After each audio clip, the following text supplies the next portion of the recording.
The rain had just begun to fall when Daniel Carter locked the front door of his tiny neighborhood bookstore for what he believed might be the last time. The shelves that had once been filled with laughter, children reading stories, and neighbors sharing conversations now stood almost empty.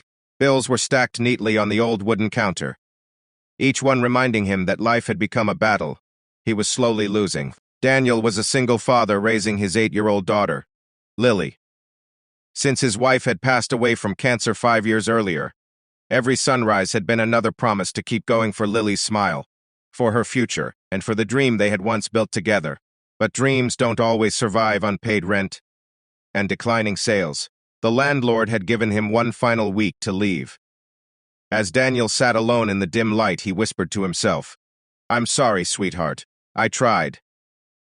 The next morning, a sleek black car stopped outside the bookstore. Everyone in the neighborhood turned to look. Luxury cars never came to this forgotten street. A young woman stepped out, dressed in a navy blue business suit. She couldn't have been older than 30. Behind her stood 2 assistants carrying folders. Daniel assumed she was another investor wanting to buy the building. He prepared himself for another rejection. The woman quietly walked inside, looking around the small shop as if every corner held a memory. Finally, she stopped in front of Daniel. Her eyes shimmered with emotion. "My name is Emily Brooks," she said softly. Daniel politely nodded. Then she spoke words that completely confused him. "My mother is gone, but I came to pay her debt." Daniel frowned. "I think you've mistaken me for someone else." Emily slowly shook her head. "No, Mr. Carter. 22 years ago, my mother was standing exactly where I am now." Daniel searched his memory but couldn't remember her face. Emily smiled through tears. "Back then, she was homeless." The room suddenly became silent. "My father abandoned us when I was only 3 years old. Mom worked 2 jobs, but after an accident, she lost everything. We had nowhere to sleep. Nobody wanted to help because we had no money." She looked around the bookstore.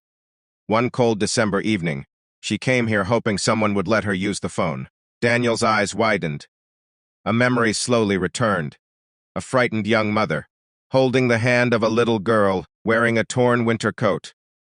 He remembered. "I gave her some food," Daniel whispered. Emily smiled. "You gave us much more than food." Daniel looked confused. Emily continued. "You closed your store early that night, took us to the diner across the street, bought us dinner, and then paid for a week at a nearby motel." Daniel lowered his eyes. "It wasn't much." Emily gently shook her head. "It was everything." She opened a small leather notebook. "My mother wrote about that night until the day she died." Emily carefully unfolded an old piece of paper. The handwriting had faded with time. She began reading aloud. "Today a stranger treated me like I still mattered. He didn't ask why I was poor. He didn't judge me. He simply believed that kindness should never require permission." Daniel felt tears forming. Emily continued, "If my daughter ever becomes successful, I want her to find this man and repay his kindness.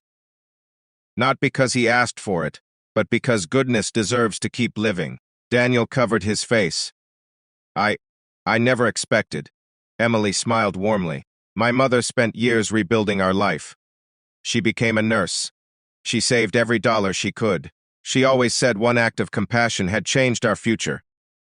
Daniel's voice trembled. "I'm so sorry she's gone." "So am I," Emily whispered. "She passed away last year." For a long moment, neither of them spoke. Finally, Emily placed a thick envelope on the counter. Daniel immediately pushed it back. "I can't accept this. You haven't even looked." "It doesn't matter." Emily smiled. "My mother knew you'd say that." She handed him another letter. "This one is for you." Daniel slowly unfolded it. The letter began, "Dear Mr. Carter, if you're reading this, then my daughter found you. You once saved 2 people without expecting anything in return. Today, I hope you'll allow someone else to save you. Please don't refuse, because kindness should never end with the first person who gives it. Pass it forward. Always love, Sarah Brooks." Daniel couldn't stop crying. Emily finally opened the envelope. Inside was a certified check worth $2 million. Daniel stared at it in disbelief. No. Emily nodded. Yes. You'll keep your bookstore. You'll never worry about rent again. And every child who walks through these doors will know that kindness writes stories money never can. Daniel stood frozen. I don't deserve this, Emily smiled. My mother disagreed. Just then Lily walked into the bookstore after school. Daddy, she noticed the tears. Are you okay? Hey. You, Stow. Daniel knelt beside her. This lady came to thank us. Lily looked puzzled. For what? Emily crouched beside her. For something your daddy did before you were born. Lily smiled innocently. My daddy helps everybody. Emily laughed through tears. I know. And that's exactly why I'm here. News of the extraordinary meeting quickly spread across town. But something unexpected happened. Daniel didn't spend the money on luxury cars or expensive vacations. Instead, he renovated the bookstore into a community learning center. Children from struggling families received free books. Single parents found job resources. Retired teachers volunteered every afternoon. There was always hot coffee for anyone who needed warmth. Above the entrance hung a wooden sign with simple words, "Kindness is never forgotten." Years later, people often asked Emily why she had given away such a fortune. She always answered with the same smile. My mother taught me that wealth isn't measured by what you keep. It's measured by the lives you help rebuild. One winter afternoon, Daniel watched dozens of children laughing inside the bookstore. Lily, now a teenager, was helping a little boy choose his very first novel. Daniel quietly looked toward the old photograph hanging behind the counter. It showed Sarah Brooks, holding young Emily shortly after rebuilding her life. Below the frame was a handwritten quote from Sarah's journal. The greatest debt in life is never paid with money. It is repaid by becoming the kindness someone once showed you. Daniel smiled as tears filled his eyes once again, because on the day he believed everything was ending, he discovered that even the smallest act of compassion could echo across decades, transform generations, and return in ways no human heart could ever imagine. Sometimes the world seems cold. Sometimes good people suffer while selfish people prosper.